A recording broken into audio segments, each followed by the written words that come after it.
A'udzubillahi minasyaitonirrajim. Bismillahirrahmanirrahim. Assalamualaikum warahmatullahi wabarakatuh. Alhamdulillahirabbil alamin. Wassalatu wassalamu ala asrafil anbiya'i wal mursalin sayyidina Muhammadin wa ala alihi wa ashabihi ajmain.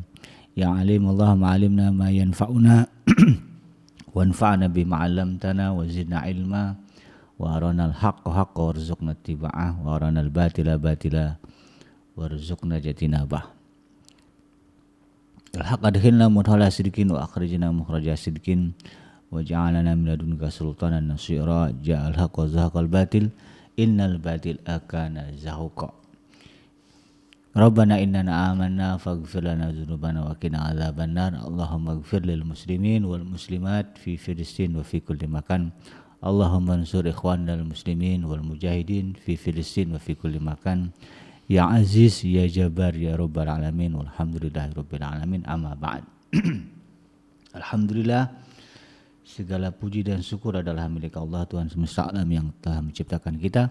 Dan karena rahmat dari Allah Subhanahu wa Ta'ala, kembali kita dipertemukan Allah di channel YouTube iDream TV dalam program Hikmah, Himpunan Kisah dan Motivasi Hidup, di mana insya Allah kita akan coba kembali menggali berbagai hal dalam kehidupan ini untuk kita ambil hikmah dalam rangka memperbaiki kualitas iman kita kepada Allah Subhanahu wa Ta'ala, memperbaiki kualitas takwa kita kepada Allah Subhanahu wa Ta'ala.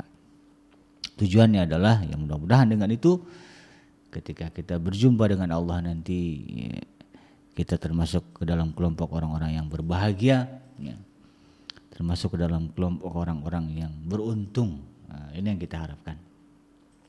Tidak lupa kita baca salat dan salam Allahumma sholli ala sayyidina Muhammad wa ala ali sayyidina Muhammad. Assalamualaikum ayuhan nabi wa rahmatullahi wabarakatuh. Semoga Allah menerima salat dan salam yang kita baca dan dilimpah curahkan kepada para nabi dan para rasul, wabil khusus Rasulullah Muhammad sallallahu alaihi wasallam.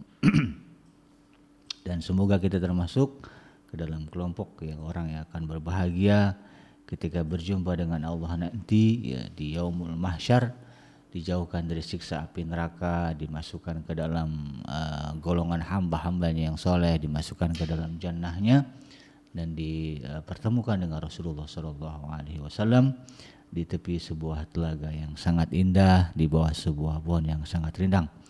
Insyaallah, amin ya rabbal alamin. Sahabat iDream yang dirahmati Allah, di manapun Anda berada, di dalam kesempatan kali ini di dalam program Hikmah, saya akan mengangkat sebuah tema tentang menjadikan Allah sebagai saksi dalam setiap transaksi. Hari ini sahabat iDream yang dirahmati Allah dimanapun Anda berada, transaksi ekonomi ini menjadi bagian lumrah dan umum, bahwa kita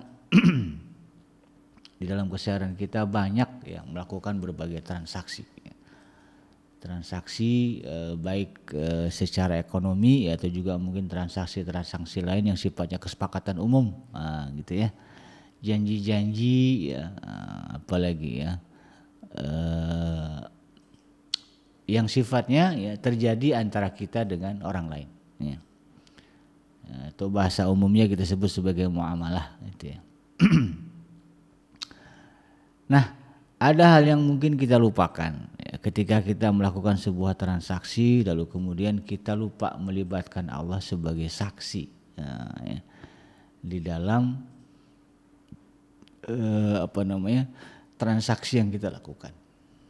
Padahal seharusnya bagi seorang muslim, bagi seorang mukmin, itu wajib menjadikan Allah segalanya, menjadikan Allah bagian dari tindak tanduk gerak-gerik kita. Makanya perintah zikrullah itu tegak duduk berbaring. Di dalam surah Ali Imran kan Allah tegaskan begitu kan, allazina yazkurunallaha qiyaman wa qu'udan wa 'ala junubihim. Mereka yang disebut sebagai ulul albab, orang-orang yang cerdas, adalah mereka yang senantiasa mengingat Allah dalam keadaan tegak, duduk dan berbaring. Artinya apa?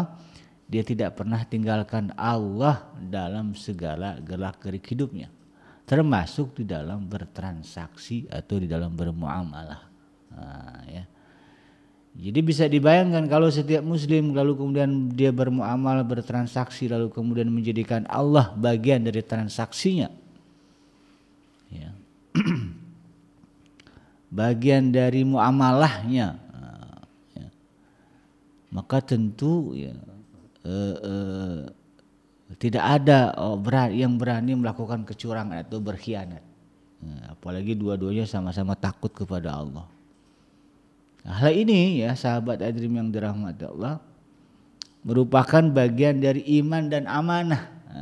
Iman kepada Allah, amanah juga dari Allah Subhanahu wa taala. Iman itu bagian dari keyakinan kita kepada Allah dan amanah itu bagian dari apa yang Allah berikan kepada kita. Dua hal ini ya, iman dan amanah ini wajib dijaga oleh setiap muslim. Dan ini menjadi syarat untuk masuk ke dalam surga-Nya Allah. Bahwa kita diutus ke alam dunia ini kan mengemban amanah, ya, mengemban amanah.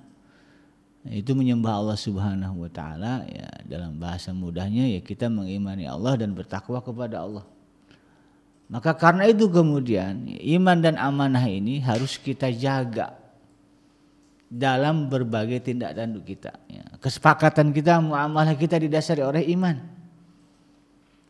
ya, keyakinan kepada Allah. Dan juga kemudian kita jadikan sebagai bagian dari kita menjaga amanah. Kalau bertransaksi itu kan ada dua yang harus kita jaga, iman dan amanah. Iman kita kepada Allah, melibatkan Allah dalam urusan itu, dan amanah bagian dari kita menjaga kepercayaan yang telah Allah berikan kepada kita melalui saudara kita dalam transaksi.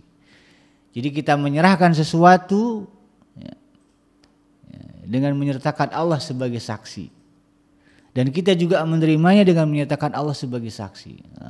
Itu ya. Jadi kalau akad salaman itu atas nama Allah. Saya serahkan ini atas nama Allah kepada Anda. Semoga Allah menjaga dan melindungi. Begitu keren itu ya. Tapi sayang ini sering dilupakan. Ada kisah menarik ya sahabat Adrim yang dirahmati Allah terkait dengan bagaimana ya pentingnya menjadikan Allah ya atau menjadikan iman dan amanah ini kita jaga dalam setiap transaksi kita. Ada sebuah riwayat ya, kisah yang diriwayatkan oleh Imam Bukhari ya di dalam hadis yang cukup panjang, di mana di situ dikisahkan bahwa ya, dahulu ya kata Rasulullah SAW di zaman Bani Israel ya, masih soleh-soleh ya Bani Israel nih. Kalau sekarang kan banyak yang kurang ajar ya. Dulu masih soleh-soleh ya. Ada seorang laki-laki dari kalangan Bani Israel ya, dulu ceritanya kata Rasulullah, yang meminta tolong kepada saudaranya, temannya ya sesama juga Bani Israel. Di mana ya transaksi di antara keduanya adalah hutang ya, atau pinjam meminjam ya. Dan ketika itu diriwayatkan kata Rasulullah, si laki-laki ini meminjam uang 1.000 dinar. Makanya cerita ini disebut sebagai hikayat 1.000 dinar. Ya. Jadi ada laki-laki di kalangan Bani Israel meminjam uang 1.000 dinar kepada temannya, ya, atau kepada kerabat sahabatnya lah begitu ya. Lalu kemudian ya, yang meminjam berkata, yang memberikan pinjaman berkata, datangkanlah kepadaku saksi-saksi. Ini karena gede ya transaksinya. Kita juga gitu kan, kadang-kadang kalau transaksi kecil ada biar aja lah 100.000 pinjam dulu 100 gitu ya. Kita anggap biasa itu kan, nggak pakai saksi. Ya. Tapi kalau udah minjem 100 juta wajib ini ya. Nah, datangkanlah kepadaku saksi-saksi ya, kata laki-laki yang mau meminjamkan uang ini. Kemudian orang yang berhutang ini ya karena memang situasi dan kondisinya lagi itu nggak memungkinkan ya, nggak ada saksi yang bisa didatangkan, lalu kemudian dia berkata, cukuplah Allah sebagai saksinya. Wah, ini orang nggak main-main ini ya, bukan ini keluar dari dalam hati, bukan dia mengentengkan syariat ya. Tetapi memang di dalam hatinya begitu ya, bahwa Allah begitu nyata dalam dirinya. Allah betul-betul terasa mengawasi dirinya, Maka kemudian dia mengatakan cukuplah Allah sebagai saksinya. Ya. Kemudian orang yang memberikan pinjaman ini berkata lagi, datangkan penjamin. Ya. Jadi kalau kamu nanti nggak bisa bayar, harusnya ada penjamin nih. Datangkanlah penjamin kepadaku yang bisa menjamin hutang ini. Ya. Orang yang berhutang tadi kemudian berkata, cukup Allah saja yang menjadi penjamin. Nah, ini sekali lagi ya situasi bisa jadi karena memang tidak memungkinkan. Ya nggak ada yang ngasih jaminan gitu kan. Nggak ada yang bisa menjadi saksi ketika itu, maka kemudian orang ini mengatakan cukup Allah yang menjadi saksi, cukup Allah menjadi penjamin. Lalu orang yang hendak memberikan hutang itu berkata engkau benar. Nah ini sama-sama orang soleh nih ya. Yang satu yang meminjam orang soleh yang menjaga iman dan amanah, yang meminjamkan juga orang soleh yang menjaga iman dan amanah. Nah ini transaksi yang ideal. Sayangnya sekarang ini yang sering terjadi dua-duanya sama-sama nggak jaga iman, nggak jaga amanah. Kalaupun ada biasanya satu yang minjemin biasanya. Ya udah nih saya percaya jaga iman, jaga amanah. Ya saya mau nolong karena Allah gitu kan. Tapi kemudian yang meminjam iman dan amanah yang nggak dijaga, sehingga ketika ditagih, ya, ketika jatuh tempo nggak dibayar-bayar, ditagih malah dia galak. Nah, ini yang terjadi, yang umum terjadi nih. Maka kemudian sering sekali kita tidak mendapati muamalah yang ideal, transaksi yang ideal sebagaimana idealisnya seorang muslim. Ya. Ini catatan bagi kita ya, untuk kemudian kita tidak menjadi bagian dari yang seperti itu tadi, yang buruk tadi ya. Mengabaikan prinsip menjaga iman dan amanah dalam transaksi kita. Kalau minjem, senyumnya, ramahnya, ya mau minjem ya ceritanya. Tapi ketika jatuh tempo, ya ketemu sama yang ngutangin melengos, ya kadang-kadang senyumnya ketus. Ini nggak benar. Ya, ini bukan orang Islam, orang mukmin yang menjaga iman dan amanah. Padahal menjaga iman dan amanah bagi seorang muslim itu wajib. Bagaimana kemudian dia yakin akan masuk ke dalam surga kalau transaksinya begitu? Padahal kalau berbicara utang, hati-hati sahabat Adrim ya. Ada orang, kata Rasulullah SAW, yang pintu langitnya nggak terbuka gara-gara dia masih punya utang. Saking pentingnya membayar hutang ini sahabat Adrim, yang ini agak belok dikit ya. Saking pentingnya membayar hutang. Dulu ada kisah ya, di zaman Sayyidina Abu Bakar As-Siddiq ya. Seorang sahabat yang mulia yang syahid beliau ya, di dalam sebuah peperangan begitu kan. Lalu kemudian setelah selesai dikebumikan begitu, dikubur gitu. Lalu kemudian ada teman akrab sahabat yang syahid ini bermimpi. Mimpinya nyata, seperti nyata gitu ya. Bahwa sahabat yang syahid ini datang kepada dia, tolong engkau cari, ya. Jadi ceritanya gini, dia punya utang. Saya punya utang kepada si A, disebutkan namanya, jelas ya. Dan saya belum sempat bayar begitu kan. Tolong kamu bayarkan dengan harta yang saya miliki ya. Jadi kata dia, saya punya ketika saya syahid, saya pakai baju besi, ya, baju besi. Nah baju besi ini diambil sama seseorang, diambil sama seseorang, lalu kemudian dia simpan di rumahnya, disembunyikan. Jadi kamu cari ke rumah orang itu baju besi saya. Ya. Ciri-ciri orang itu begini-begini, dia punya kuda begini-gini, rumahnya kira-kira dia disembunyikan di bawah tempayan. Di bawah wadah gitu kan, ada wadah disembunyikan terus itu. Kamu cari orang itu, rumahnya sampai ketemu, cari baju besi saya. Kalau sudah ketemu, ambil baju besi itu, serahkan kepada Sayyidina Abu Bakar untuk melunasi hutang-hutang saya. Kemudian dia bangun, kaget. Nah, dia pikir masa begini sih. Lalu kemudian dia abaikan. Tidur lagi, mimpi lagi, 3 hari berturut-turut mimpinya sama. Maka dari situ kemudian beliau putuskan, wah ini kayaknya bukan mimpi sembarangan ya. Lalu kemudian beliau mendatangi panglima perang ketika itu Sayyidina Khalid bin Walid ya, untuk kemudian membantu mencari orang ini berdasarkan mimpi itu ya. Dan ternyata betul ketemu tuh ya orang dengan ciri-ciri yang disebutkan oleh sahabat yang syahid ini. Dia masuk ke dalam rumahnya mereka ya, Sayyidina Khalid dan juga sahabatnya ini, dan kemudian cari tempayan yang dimaksud. Tadi awalnya dia nggak ngaku, nggak ada, tapi rupa ternyata begitu disebut sebagaimana di bawah tempayan gitu ya, dicari tempayan ada, begitu dibuka ternyata betul di situ ada baju besi. Udah nggak bisa ngelak deh kan, nah, akhirnya baju besi itu diambil, kemudian diserahkan kepada Sayyidina Abu Bakar dan ditunaikanlah. Dan ini menjadi satu-satunya cerita tentang orang yang berwasiat di dalam setelah kematian di dalam mimpi. Ya. Jadi bisa dibayangkan sahabat yang dirahmati Allah, seorang yang sudah syahid saja, sampai harus mendatangi sahabatnya di dalam mimpinya untuk kemudian melunasi hutang-hutangnya. Kita ya belum tentu syahid kemudian punya hutang cuek. Wah kayak gimana tuh ya, mau masuk ke dalam surga begitu kan. Makanya jangan main-main dengan hutang ya. Maka kemudian di dalam riwayat ini ya, kembali ke cerita yang tadi ya, akhirnya terjadilah kesepakatan keduanya melakukan transaksi hutang piutang ya. Dapatlah si peminjam ini uang 1.000 dinar dengan kesepakatan tempo waktu yang sudah disepakati bersama. Nah, itu kan. Lalu kemudian keduanya berpisah. Dan mereka salah seorang dari mereka ya menyeberangi laut untuk menunaikan keperluannya. Nah, jadi nyeberang laut lah ya, gitu kan. Ya mungkin dengan utang ini mana terpisah mereka kan. Nah setelah jatuh tempo, nah si penghutang namanya juga orang yang amanah, menjaga iman dan amanah ini kemudian siap membayar hutang, gitu ya. Namun ia tidak menemukan satupun kapal atau perahu yang bisa membawanya ke seberang. Qadarullah yang begitu.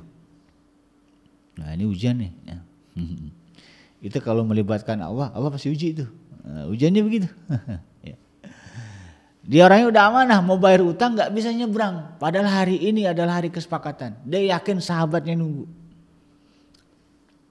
Dan yang memberikan utang juga yakin sahabatnya nggak mungkin mungkir. Karena sama-sama membuat kesepakatan atas nama Allah. Ya, itu ujian. Maka kemudian karena dia ingat janjinya ya si penghutang ini, dan dia tidak bisa berbuat banyak begitu kan, tapi hutang sudah jatuh tempo begitu ya, dan nggak mungkin kalau dia nggak bayar begitu kan, karena apalagi ini udah pakai nama Allah ya. Lalu kemudian dia cari sebatang kayu, kayu di pinggir pantai ada kayu, pas ini ada lubangnya gitu ya. Lalu kemudian dimasukkan ke dalam lubang itu uang 1.000 dinar, dimasukkan ke situ, itu kan. Lalu kemudian ya masukkan juga surat di situ, ya surat yang cerita kenapa ini sampai begini. Jadi dia mengatakan bukannya saya nggak mau bayar utang, tapi ini perahu nggak ada itu kan. Akhirnya saya buatlah, saya putuskan saya masukkan uang ini ke sini, itu kan. Lalu kemudian kayu itu dihanyutkan ya, di laut. Ya, dan ternyata sahabat Adrim yang dirahmati Allah ya, subhanallah ini ya. Karena memang kesepakatan dari awalnya yang melibatkan Allah Subhanahu wa taala sebagai saksi dan penjamin, dan kedua-duanya adalah orang yang betul-betul menjaga iman dan amanah. Sama-sama menyandarkan transaksinya kepada Allah Subhanahu wa taala. Maka kemudian qadarullah ya, atas kehendak Allah Subhanahu wa taala, kayu yang berisi uang dan surat itu ternyata sampai ya kepada si pemberi hutang di seberang, tepat pada hari di mana dia janji akan ketemu, dan dia sudah menunggu di dermaga. Ya. Dan ketika dilihat nggak ada kapal, nggak ada perahu yang datang, dia sudah hampir berpikir dah ada jelek buruk sangka aja gitu kan, gimana sih Ini udah janji kita sepakat gitu kan, karena dengan nama Allah jatuh, saya perlu uang juga gitu kan, gimana gitu kan, tapi nggak muncul. Akhirnya dia putuskan udah, karena nggak ada kapal yang bersandar, akhirnya dia pulang. Ya. Ketika pulang dia menyusuri pantai gitu kan, dan ternyata dia ngeliat kayu tuh. Ya Allah gerakkan hatinya untuk kemudian mengambil kayu itu. Ya, tujuannya itu dijadikan kayu bakar. Ya. Diambil, dibawa pulang. Ya dia dengan itulah ya, dengan segudang pikiran tadi dibawa sampai di rumah. Ya kemudian dia belah kayunya untuk dibakar. Begitu dia belah, ya, ternyata di situ ada uang dan surat. Dan isi surat itu menceritakan bagaimana upaya ya si pemberi utang tadi untuk membayar utang. Jadi kisah ini ya sahabat Idrim yang dirahmati Allah menggambarkan betapa Allah ya, akan menjaga kemaslahatan dalam sebuah transaksi antara mukmin yang amanah dan juga menjaga iman ya, dan menjadikan Allah sebagai saksi. Jadi nggak Allah sia-siakan ya ketika kita kemudian melibatkan Allah dalam setiap transaksi kita. Ya. Ijab qabulnya jelas begitu ya. Ya, hal ini sebagaimana Allah Subhanahu wa taala firmankan di dalam surah An-Nisa ayat yang ke-79, A'udzubillahi minasyaitonirrajim.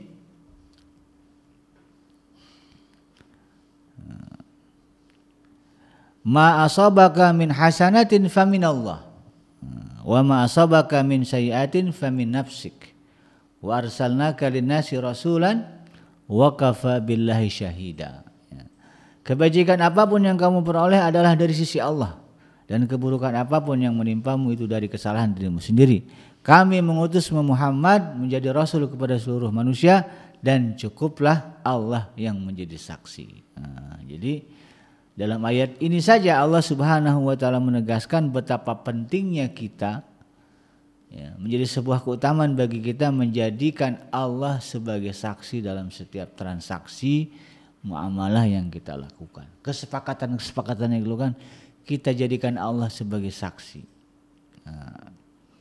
Karena itu kemudian sahabat Adrim yang dirahmati Allah jangan disepelekan ya.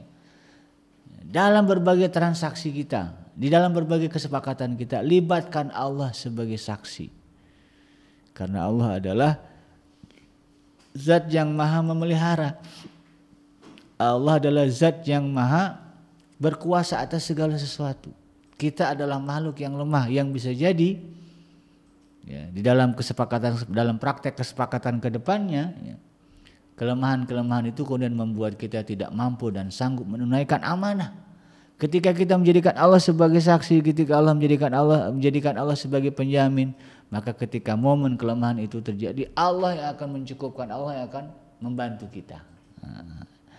Misalnya kalau bicara utang tadi ya, minjam utang ya, kalau berbicara kondisi hitung-hitungan di atas kertas matematika insya Allah bisa kebayar kan begitu, makanya berani ngutang.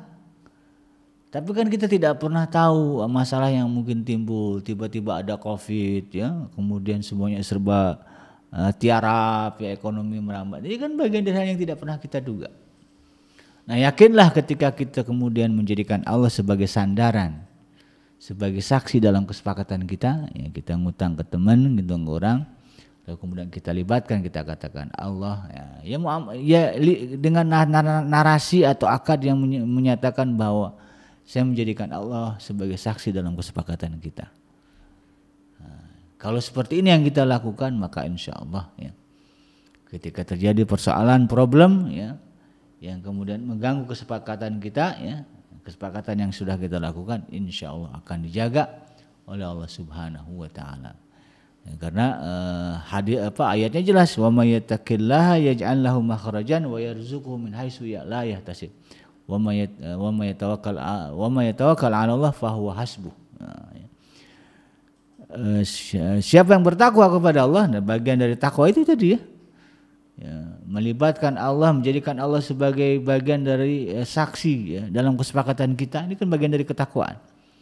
Maka yakinlah ketika ada persoalan, yaj'al lahu makhrajan, Allah akan berikan jalan keluar. Wa yarzuqu man haitsu la yahtasib, bahkan diberi rezeki dari arah yang tidak disangka-sangka. Wa may yatawakkal 'ala Allah, siapa yang memasrahkan urusannya kepada Allah, dibuat kesepakatan lalu kemudian bertawakal kepada Allah. Bertawakal kepada Allah dalam rangka itu tadi termasuk bagian dari menjadikan Allah sebagai saksi. Nah, fahuwa hasbuhu, maka Allah akan mencukupkannya. Jadi di sini ya menjadi sebuah tekad dan keyakinan kita bagaimana kita menjadikan Allah sebagai saksi dalam setiap transaksi kita. Anak misalnya ya, kita mau serahkan anak ke sekolah ya, di kelas 1 di SMP ya, atau mungkin dimasukkan ke pesantren ya, anak perempuan masuk pesantren. Sekarang lagi nih sahabat Edrim ya, banyak kasus-kasus yang kita sampai bingung ya, yang terjadi di institusi sekolah gitu kan ya, bullyingnya, kemudian pelecehan seksual dan sebagainya. Khawatir, dan mereka di luar jangkauan kita ya. Kalau di pesantren jauh kita nggak bisa nengokin, kadang-kadang kita nggak pernah tahu. Kadang-kadang ada juga pesantren yang melarang santrinya megang HP, kita nggak pernah tahu. Maka jadikan Allah Subhanahu Wa Taala bagian dari kesepakatan kita dengan pihak pesantren, dengan pihak sekolah. Ustadz, Kiai, saya serahkan anak saya gitu ya, ke pesantren ini ya, karena Allah Subhanahu Wa Taala. Ya, begitu bahasanya gitu kan. Ya, saya jadikan Allah sebagai saksi dalam kesepakatan ini. Saya serahkan ini dan Allah menyaksikan ini semua. Begitu. Harapannya apa? Ya, Allah Subhanahu Wa Taala akan menjaga anak kita ya, di momen-momen ya, kita tidak mampu melakukan itu. Kita pasrahkan anak kita ini kepada pesantren dan kita jadikan Allah sebagai saksi antara kita dengan pihak pesantren. Pihak pesantren terima gitu balas lagi gitu kan. Iya, ini juga kami terima karena Allah. Saya juga menerima ya, apa yang Bapak Ibu serahkan anak ini kepada kami, juga menjadikan Allah sebagai saksi dalam kesepakatan kita. Siapa tahu pihak pesantren lupa ya, ustadznya kecapean, kemudian ada masalah gitu kan, Allah akan jaga itu. Karena kita menjadikan Allah sebagai saksi. Kalaupun ada kesalahan apa-apa, nanti Allah sampai itu informasi ke kita untuk kemudian mencegah terjadinya hal-hal yang tidak diinginkan. Yakinlah ya, sebagaimana kisah tadi gitu kan. Kok bisa kayu itu sampai ke seberang, sampai ke tangan orang yang meminjamkan? Karena memang dari awal sudah melibatkan Allah dalam transaksi. Maka kalau kita ingin ya transaksi kita aman, mulus, ya berjalan sesuai dengan harapan, jadikan Allah sebagai bagian dari transaksi yang kita lakukan. Nah, karena itu memang ya hal ini tidaklah mudah kecuali bagi mereka yang memang memiliki iman yang kuat ya kepada Allah Subhanahu Wa Taala, dan juga memiliki semangat untuk menjaga amanah yang kuat ya, kepada Allah Subhanahu Wa Taala gitu. Karena itu kemudian iman ini sahabat Edrim yang dirahmati Allah harus kita jaga, harus kita pupuk ya. Karena iman ini ya seperti pohon yang berakar. Ya, kalimat thayyibah itu kan begitu, Allah umpamakan seperti pohon ya. Bisa bercabang, bisa berbuah ya. Yang benihnya ini diambil dari Allah dan Rasulnya dan juga dari orang-orang yang beriman. Ya. Maka kemudian siramilah iman kita ini sahabat Edrim ya dengan wahyu dari Allah Subhanahu Wa Taala agar tetap hidup, tumbuh dan berkembang. Ya, sebagaimana Allah firmankan dalam surah Al-Anfal ayat yang kedua, innamal mu'minuna alladzina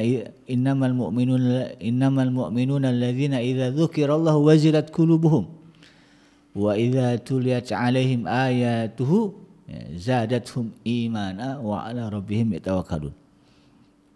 Sesungguhnya orang-orang yang beriman itu, orang-orang mukmin itu adalah mereka yang jika disebut Allah gemetarlah hatinya, dan jika dibacakan ayat-ayatnya bertambahlah ya, kuat iman mereka, dan hanya kepada Tuhannya lah mereka bertawakal. Jadi kalau berbicara bagaimana menyirami iman supaya dia tumbuh subur, ya, sirami rohani kita dengan ayat-ayat Al-Quran. Ya, makanya kan ada istilahnya kalau pengajian itu siraman rohani. Ya. Kalau di dalamnya dibacakan ayat-ayat Allah itu jadi siraman rohani. Tapi kalau yang dibacakannya ayat-ayat yang lain, ya, cerita-cerita yang lain, ya, ngalor ngidur nggak jelas begitu, nggak jadi itu siraman rohani begitu kan.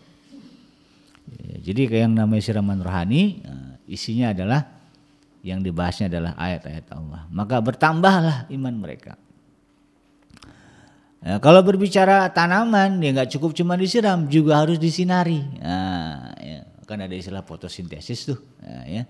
Jadi dia dapat makanan, dan supaya makanan itu bisa diolah, dia harus terkena sinar matahari. Nah, apa sinar iman supaya iman kita ini tetap sehat, ya, tetap terjaga imannya adalah ya, zikrullah. Ya, karena zikrullah ini bagian dari perintah Allah Subhanahu wa taala, dan Allah sendiri adalah cahaya.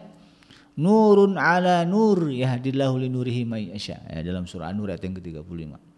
Allah itu adalah cahaya langit dan bumi, cahayanya di atas cahaya. Itu kan. Maka yang bisa memproses ya, siraman rohani menjadi penguat iman itu adalah dengan zikrullah. Makanya kemudian banyak perintah di dalam Al-Quran agar kita tidak boleh melalaikan zikrullah. Ya.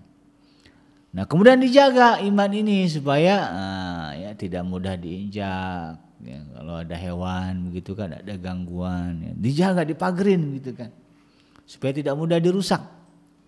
Apa pagar iman itu? Pagar imannya adalah keikhlasan. Jadi orang-orang yang beriman, yang menjaga iman dalam transaksinya adalah orang-orang yang memiliki keikhlasan. Kenapa ikhlas ini menjadi pagarnya iman? Karena hal ini sebagaimana Allah firmankan di dalam surah Al-Hijr ayat yang ke-39 hingga ayat yang ke-40. Allah Subhanahu wa taala berfirman, "Wa qala rabbi bima aghwaytani la uzayyinanna lahum fil ardi wa la ughwiyannahum ajma'in illa ibadika minhumul mukhlasin." Iblis berkata, kata Allah. Iblis pernah ngomong dulu nih. Apa katanya? Rabbi bima aghwaytani la uzayyinanna lahum fil ardi wa la ughwiyannahum ajma'in. Wahai Allah, engkau telah menyesatkanku, sungguh aku akan menjadikan kejahatan terasa indah bagi dalam pandangan manusia di bumi. Dan sungguh aku, kata setan, kata iblis, akan menyesatkan manusia semuanya illa ibadaka minhumul mukhlasin, ya, kecuali hamba-hambamu, ya, orang-orang yang terpilih, ya, yang memiliki keikhlasan di antara mereka. Illa ibadaka minhumul mukhlasin. Jadi yang bisa memagari kita, ya, memagari iman kita dari gangguan setan adalah rasa ikhlas, ketulusan, ya, di dalam menegakkan iman di hati kita. Itu. Makanya ikhlas ini bagian dari sifat wajib, ya, bagi seorang muslim, bagi seorang mukmin, ya, yang harus kita kedepankan di dalam setiap tindak tanduk kita. Lalu kemudian sahabat yang dirahmati Allah, bagaimana kemudian menguatkan tadi, ya, agar kita menjadikan transaksi yang kita lakukan, ya, ini bagian mampu kita melibatkan Allah sebagai saksinya. Maka perbanyak munajat kepada Allah Subhanahu wa taala, ya, sebagaimana firman Allah dalam surah Ibrahim ayat yang ke-38, ya. Rabbana innaka ta'lamu ma nukhfi wa ma nu'lin wa ma yakhfa 'ala Allahi min syai'in fil ardi wala fis sama. Ya Tuhan kami, sungguhnya Engkau mengetahui apa yang kami sembunyikan dan apa yang kami tampakkan, ya. Tidak ada satupun yang tersembunyi bagi Allah, baik yang ada di bumi maupun yang ada di langit. Nah, jadi ini bagian dari kita menjaga, menguatkan prinsip amanah. Ya. Jadi kan dalam muamalah itu menjadikan iman dan amanah sebagai bagian dari penguat transaksi kita. Iman tadi itu babnya sudah kita jelaskan. Nah, bagaimana agar kita tidak melalaikan amanah, ya, yakinilah bahwa Allah Subhanahu wa taala adalah zat yang mengetahui segala sesuatu, yang tidak ada tersembunyi, ya, dari Allah Subhanahu wa taala apapun. Ya, kita tahu, kita yakini, sama-sama kita yakini bahwa Allah, ya, dalam hal ini bagian dari saksi transaksi kita, maka Allah tidak akan pernah luput dari apa yang kita lakukan. Ya, bagaimana disebutkan tadi, ya. Jadi dalam banyak urusan, kita harus bermunajat kepada Allah Subhanahu wa taala. Selesai transaksi, berdoalah kepada Allah Subhanahu wa taala. Minta kemudahan, minta bimbingan, minta petunjuk, minta kekuatan kepada Allah di dalam menjalankan transaksi atau kesepakatan yang sudah kita lakukan. Makanya kalau selesai zakat aja itu ya, biar zakat, itu ada doa yang dipanjatkan ya, oleh amil. Bagian dari munajat ya, agar kemudian terjadi transaksi yang amanah ya, antara muzaki dengan amil ya. Nah, ini yang kemudian kita harus pahami. Bahkan dulu Sayyidah Maryam ya, ibundanya ya, Sayyidah Hana ya, ketika beliau hamil dia bermunajat kepada Allah yang melibatkan Allah di dalam kehamilannya. Nabi Zakaria alaihissalam juga sama ya, bermunajat kepada Allah di dalam menjaga amanah kepada yang diberikan kepada itu, menjaga Sayyidah Maryam. Dan semua ya Khulafaur Rasyidin ya, Sayyidina Abu Bakar, Sayyidina Umar, Sayyidina Utsman, Sayyidina Ali, mereka adalah orang-orang yang senantiasa bermunajat kepada Allah dalam segala urusan karena amanah yang dibebankan kepada mereka besar. Maka karena itu kemudian kita coba ya menerapkan ini ya, bermunajat kepada Allah dalam konsep dalam transaksi kita ketika berhutang atau mendapatkan anak atau memperoleh jabatan. Lagi musim pemilu ya. Jadi caleg-caleg muslim yang iman dan amanahnya kuat ya, mereka ketika menang terpilih maka munajatlah kepada Allah. Jadikan Allah sebagai saksi ya, di dalam kesepakatannya ini, di dalam jabatan yang diembannya ini, agar kemudian Allah memberikan kekuatan dan perlindungan kepada dirinya sehingga tidak tergelincir dari menjaga amanah. Sekarang kan banyak begitu ya yang sudah menang jadi anggota dewan lalu kemudian melupakan janji ya, kesepakatan yang sudah dibuat. Padahal sudah ada tuh ya kesepakatan politik begitu ya. Begitu dia terpilih lupa. Itu maka yang kedua, yang pertama itu dia bermunajatlah kepada Allah. Yang kedua, ya, supaya kita bisa amanah dalam transaksi itu, ya, segeralah ya penuhi amanah yang sudah disepakati. Jadi kalau memang udah waktunya bayar gitu. Gimana caranya? Jangan kemudian tarsok. Kalau udah terpilih maka penuhilah step langkah-langkah untuk memenuhi amanah itu. Ya. Jangan kemudian diabaikan ya. Sebagaimana Allah Subhanahu wa taala berfirman dalam surah An-Nisa ayat yang ke-58, "Innallaha ya'murukum an tu'addul amanati ila ahliha wa idza hakamtum bainan nasi an tahkumu bil 'adl. Innallaha ni'ma ya'idzukum bih innallaha kana sami'an basira." Sesungguhnya Allah menyuruh kamu menyampaikan amanah kepada pemiliknya. Apabila kamu menetapkan hukum di antara manusia, adalah kamu tetapkan secara adil. Ya, sesungguhnya Allah memberi pengajaran yang paling baik kepadamu. Sesungguhnya Allah Maha mendengar lagi Maha melihat. Nah, disinilah ya pentingnya kita kemudian mengedepankan semangat untuk menunaikan kesepakatan yang sudah kita jalankan. Karena Allah Subhanahu wa taala memerintahkan itu. Jadi orang-orang yang beriman ya, yang melibatkan Allah di dalam muamalahnya, di dalam transaksinya adalah mereka yang memiliki kesadaran cepat untuk menunaikan amanah yang diterimanya. Kalau sudah jatuh tempo ya segera dibayar, itu kan. Kalau sudah didapatkan apa yang diinginkan ditunaikan ya kewajibannya. Dan orang yang tidak menunaikan amanah ya disebut sebagai pengkhianat. Nah, dan pengkhianat ini bagian dari ciri orang-orang munafik. Ya, orang munafik itu salah satu ciri adalah apabila diberi amanah mereka ingkar. Nah, ini kita tidak ingin terjadi dalam diri kita. Nah, itulah sahabat yang dirahmati Allah ya.